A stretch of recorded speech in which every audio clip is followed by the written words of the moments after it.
بسم الله. السلام عليكم ورحمة الله وبركاته، طلاب الصف الأول الثانوي. النهاردة هنشرح معاكم حاجة حلوة قوي وهتوفر عليكم حفظ كلمات كتير، وعشان ما تتعبوش، وعشان لو انت دخلت الفيديو يبقى انت محتاج الموضوع اللي انا هشرحه النهاردة، وبإذن الله أنا هوفر عليك حفظ كلمات كتير في هذا الجزء اللي هو المشتقات، مشتقات الكلمة. كتير من الطلاب تيجي تمسك المشتق، الفعل، الاسم، الصفة، الحال. النهاردة أنا ما هخليكش تذاكر كل دول، بقاعدة ثابتة وأساسية وحلوة تركز معايا تحفظ معايا، هخليها لك في جيبك بالمعنى الحرفي. والله العظيم هخلي لك القاعدة بتاعت النهاردة بتاعت المشتقات، الكلمات اللي بتقعد تحفظها هخليها لك في جيبك، ويشهد علي ربنا. وبعد ما تشوف الفيديو هتعرف بقيمة الكلام، وبعد ما تدخل تحل في أي كتاب هتعرف اللي أنا بقوله هو ده الخلاصة. النهاردة أنا جايب لك خلاصة المشتقات، وده عن حفظ كلمات. مش هتحفظ كلمات تاني اللي هي الكلمات المشتقات، مش الكلمات الرئيسية، لا الكلمات الرئيسية ملهاش علاقة بموضوع النهاردة. تمام؟ وهتفهم معايا أكتر. تمام. عشان ما نطولش عليكم، ما تنساش طبعا، مش هقول لك ما تنساش الاشتراك في القناة وتفعيل زر الجرس عشان يوصل لك كل جديد. وتاني حاجة، شير الفيديو لأكبر عدد عشان الكل يستفيد، واعمل لايك حلو زي حضرتك عشان طبعا تشوفني على طول، وعشان أبقى مستمرة معاك في نشر المزيد بإذن الله بأبسط ما يمكن. تعال النهاردة ما نطولش عليكم، النهاردة هنشرح حاجة اسمها المشتقات الريليتيف. يعني ايه المشتقات؟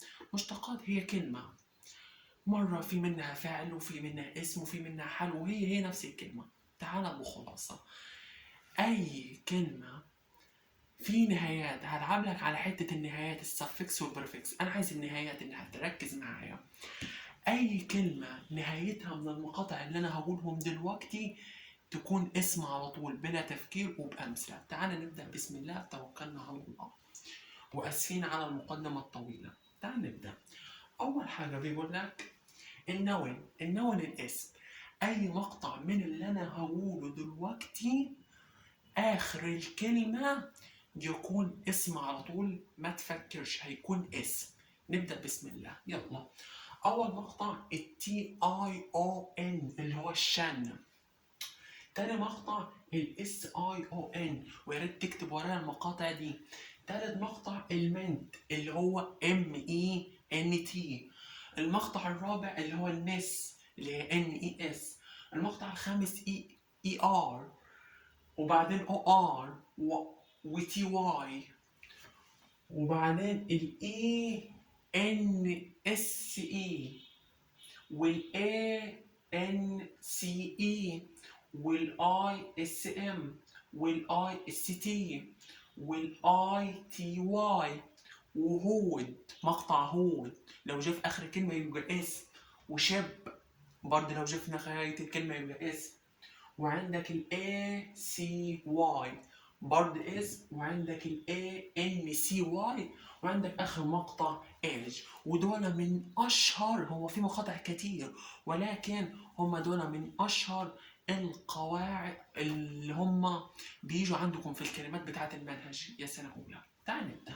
هديك مثال عشان تفهم ايه المقاطع اللي أنا قلتها لك دي.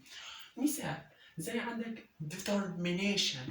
determination من الكلمات الرئيسية انت واخدها معنى عزيمة. تعال بص، عندك اخر مقطع بتاعها TIOM. تمام. ان دي الكلمة دي نوعها ايه؟ صفة، اسم، حال؟ ايه؟ اسم، عشان انت مستبعدنا ان TION يبقى اسم. شكرا.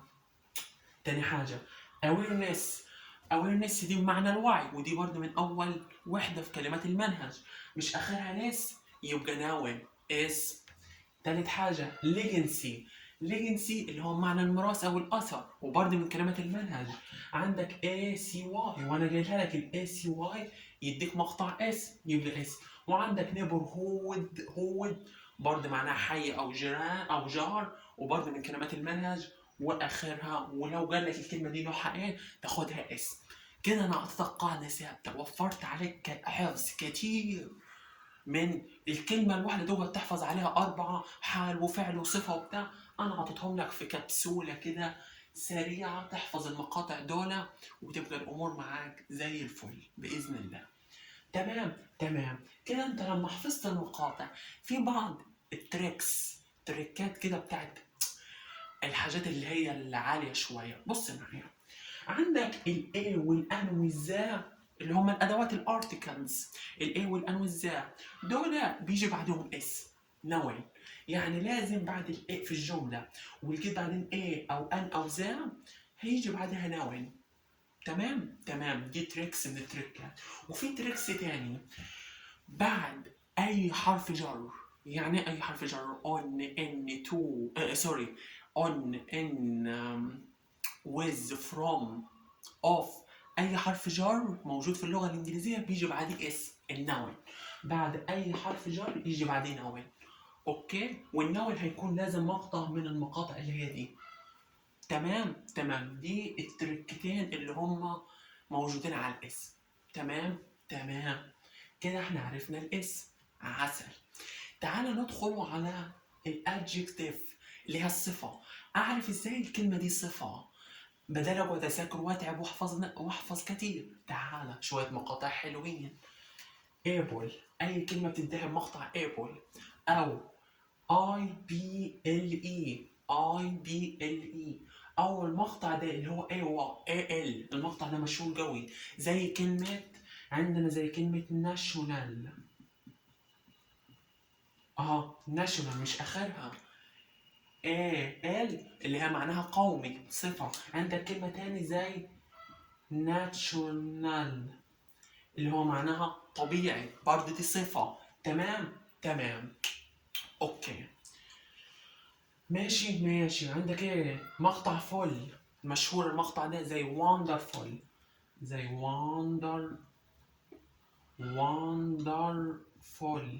اللي هو معناها رائع. careful. يبقى المقطع ده لما تشوفه في نهاية الكلمة تحكم عليها صفة. اوكي. عندك المقطع ده اللي هو OUS، ولازم تلاقيهم المقاطع دي في آخر الكلمة زي dangerous. فين dangerous dangerous. اوكي خطير. delicious برضه بنفس المقطع لذيذ. تمام. يبقى كل من المقاطع دي ماشي. عندك الاي في اي برضه من ضمن المقاطع المشهورة. تمام. وعندك الاي سي برضه لو جه في اخر كلمة بيدي صفة. ساعات بيبقى اسم بس احنا خلينا في اللي هو بتاع المنهج. تمام. واخر مقطع اللي هو اي ان تي وضيف عليه اي ان تي. وعندك زي المقطع زي important important اللي هو معناها هام او مهم، برضه من ضمن تعبيرات. فانت اي كلمه من الكلمات دي انا اعطيتك اكزامبل، فاي مقطع من المقاطع دي تحكم عليه صفه. وعندك حاجتين مهمين قوي. عندك الاي دي زي bored ممل اخرها اي دي. اي كلمه بتنتهي باي دي صفه تبقى صفه. وعندك الاي ان جي مثلا زي مثلا عندك زي مثلا بورينج اي ان جي. فالمقطع اللي هو اخره اي دي او اي ان جي ده بيدي صفه. دول المقاطع المشهورين. تمام تمام. عندي بعد ما خلاص حفظت المقاطع بتاعتك وخلاص عرفتهم، عندك شوية تريكس شوية حلويات كده. ايه الحلويات بتاعتنا؟ اني عندك ان الصفة دايما بعدها اسم. يعني صفة اسم ازاي؟ يعني عندك أداة، الأداة اللي هي الإيه والآن، والصفة واسم. مثال he is a happy boy. الأداة والجيت بوي بدل اللي جيت اسم يبقى لازم جنبها الصفة.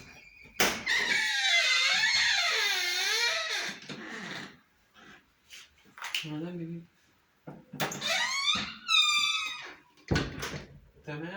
تمام ماشي، معذرة. تمام، يبقى بدل اللي جيت اسم يبقى جاب لي صفة. اوكي يبقى أداة صفة اسم، احفظها كده، أداة صفة اسم. اوكي، عندك التريكس دي وخطيرة وركز لي فيها قوي. بعد فيرب تو بي يجي صفة، ركز في دي جو. بعد فيرب تو بي يجي صفة، اللي هو بعد am is are was aware يجي بعدهم صفة. تعالى، he is lazy، هو يكون كسول. عندك فيرب تو بي اللي هو is يجي بعد ايه؟ lazy صفة، ودي مهمة ركز فيها. تمام. وعندك برضه حتة تانية بس أنا لخصتها لك بإيه؟ دايما الحال بيوصف صفة من الأنواع بتاعة الحال بيوصف صفة. أنا مش عايز أدخلك في متاهات، لخصتهم لك في كلمتين. عندك بعد كلمة very أو really دول أحوال. بعد very أو really يجي صفة. we are very tired. very يجي بعديها صفة. اوكي يبقى 3 حالات ليه او 3 تريكس للصفة. اداء صفة اس، بعد فيرب تو بي، بعد really او really او بعد اي، يعني مثلا لو جاب لك كلمة جاب ليها حال، يعني لو جبت لك مثلا هنا اي كلمة فيها حال والحال بال واي وبعديه يجي صفة. تمام، يعني مش شرط very او really. لو جاب لك كلمة فيها حال وبعدها يجي الصفة. اوكي، تعالوا ندخل على ملحوظة خطيرة ودي بتوجع كتير من الطلبة. ايه الملحوظة الخطيرة دي؟ بتقول ان في كلمات اخرها ال واي وهي صفة. كلمات ال واي وهي صفة زي ايه؟ زي friendly، lonely، lovely، costly، brotherly، fatherly، motherly، زودهم sisterly الأخوة الأبوة برضه، elderly يعني الأكبر، likely يعني من المرشح. هنا مش جايش بمعنى الحب، هنا جاية من الممكن أو المرجح. فالكلمات دي كلها بالرغم إن آخرها ال واي، ودي معلومة إضافية وحلوة، إن آخرها ال واي وهي صفة وليس حال. صفة. تمام. اخر تريكس عايز اديها لك في الصفه، وهي ما بتجيش كتير ولكن انا حبيت اديها لك اضافيا. بعد الافعال اللي معنى يبدو، اللي هو من اشهرهم seem، sound، look، seem.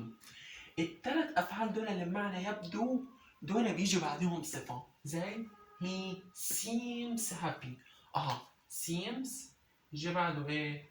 happy.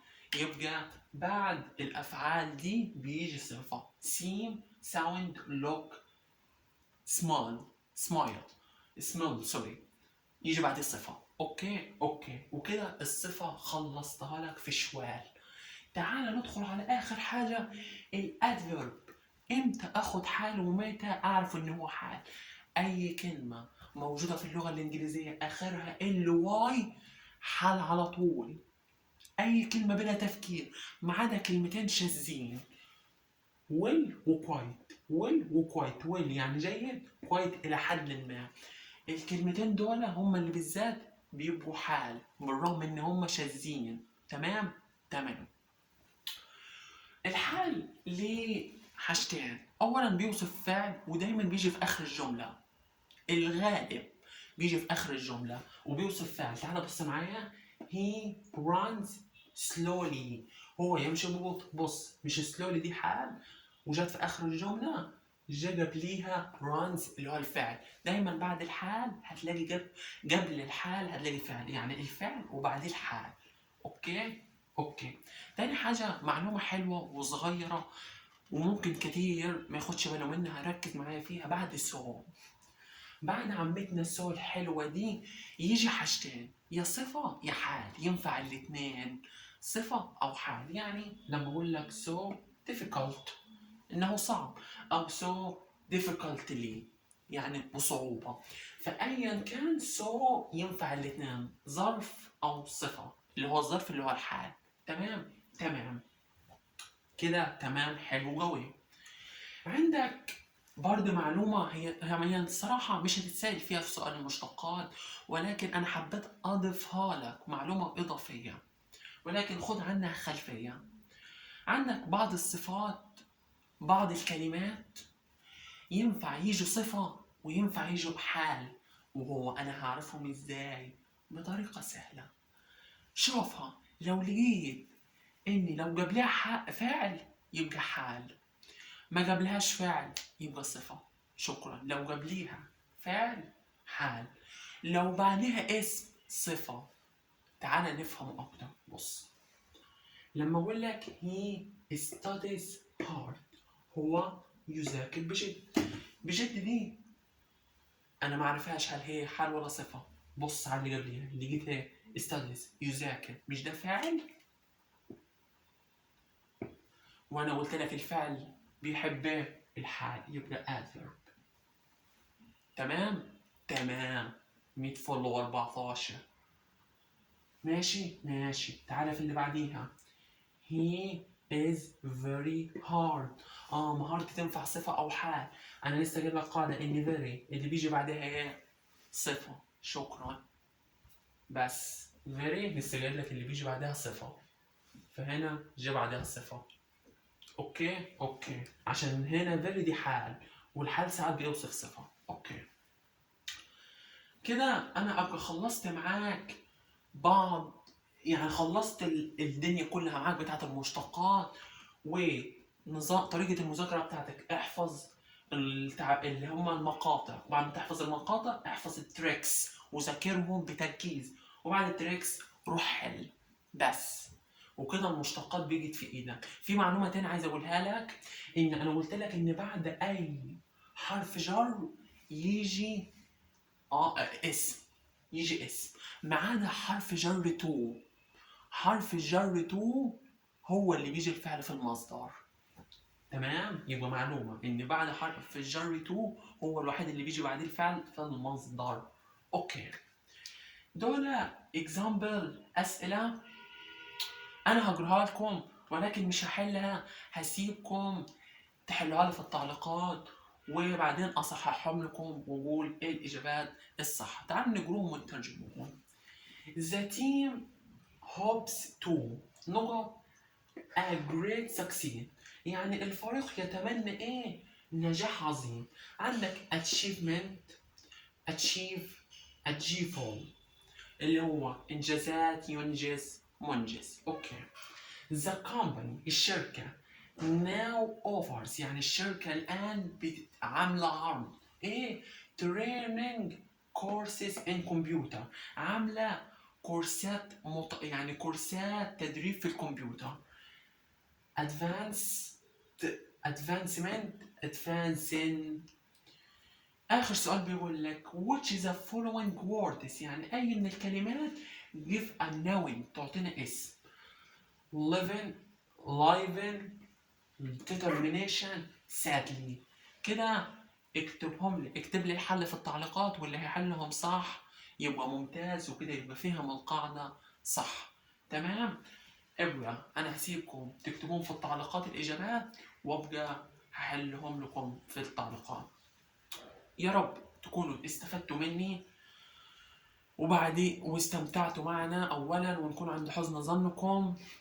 وما تنساش الاشتراك في القناة وتفعل زر الجرس عشان تدعمنا وتخلينا نشرح لك بأقوى ما عندنا بإذن الله. وإن شاء الله بعد ما الفيديو ده ينزل هعمل لك مفاجأة خطيرة، شرح هسيبها لك مفاجأة، مش هقولها لك. هشرح لك قاعدة من القواعد وهلخصها لك تلخيص حلو، بس مش هقولها لك، هسيبها لك مفاجأة في وقتها. بالتوفيق، وإن شاء الله تكونوا استمتعتوا واستفدتوا. سلام.